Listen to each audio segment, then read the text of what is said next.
Bonjour, je m'appelle Lilia Yetaher, je suis l'auteur de la prophétie Wicca L'antidote du mal, publiée aux éditions Dédicace.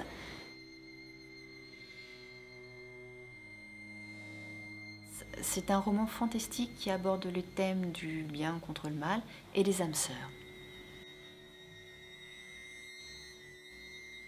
C'est l'histoire d'une jeune femme terriblement affectée par le décès de son époux dans d'étranges circonstances, qui est confrontée à des cauchemars qui peu à peu envahissent sa réalité. Elle apprend qu'elle est victime d'une prophétie qui la destine à être le réceptacle du mal. Elle devra se battre pour retrouver l'amour, seul antidote aux ténèbres qui veillent.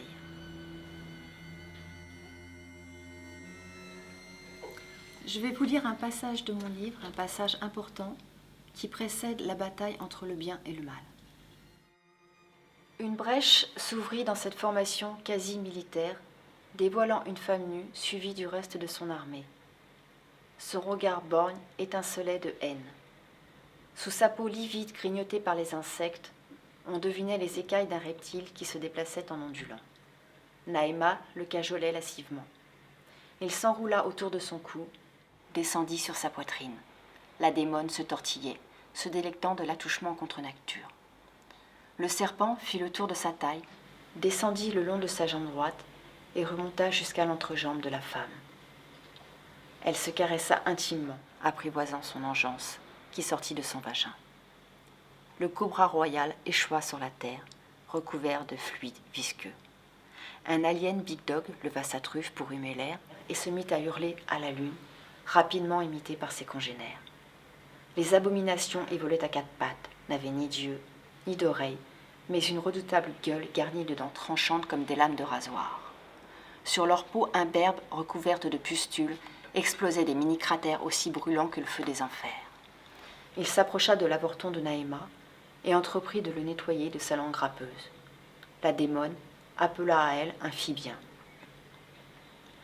Le monstre aux jambes tordues se déplaçait en sautillant. Il s'assit sur le sol et passa sa main griffue sur la jambe de sa maîtresse. Il la regarda avec amour et inclina sa tête oblongue pourvue de gros yeux noirs sans paupières vers son bas-ventre. Elle écarta les jambes pour que la langue fourchue d'une trentaine de centimètres s'insinue en elle, lapant les restes d'un placenta noirâtre. Laurie mit sa main devant sa bouche, mais ne put éviter de régurgiter un flot de bile. Naïma, la tête renversée en arrière, savourait. Elle poussa un long cri de jouissance, puis rejeta au loin le phibien. Accroupie, elle enveloppa entre ses bras le serpent et le berça comme un nouveau-né. Le reptile se tortilla, éleva sa gueule au niveau du visage de sa mère et d'un mouvement rapide fondit sur son sein. Ses longs crochets croquèrent la chair morte, aspirant avec avidité le lait nourricier. La démone se cambra pour mieux se donner. À mesure que le cobra grandissait, elle râlait de plaisir. Rassasié, il relâcha le téton et vint s'enrouler sur les épaules de sa génitrice.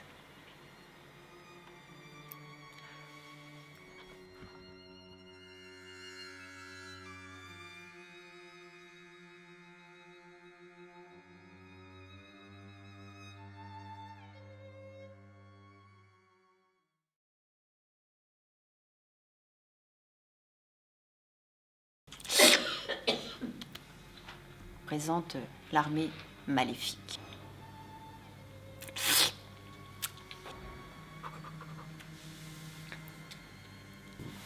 Je vais avoir voilà. D'accord, je redis la dernière phrase. D'accord. Rassasié, il relâcha le téton et vint s'enrouler sur les épaules de sa génitrice. J'y arrive pas!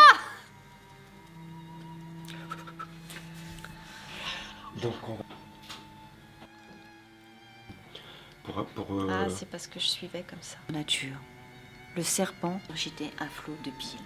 Naïma, la tête renversée, elle poussa un long cri de jouissance. Cobra grandissait. Elle râlait de plaisir.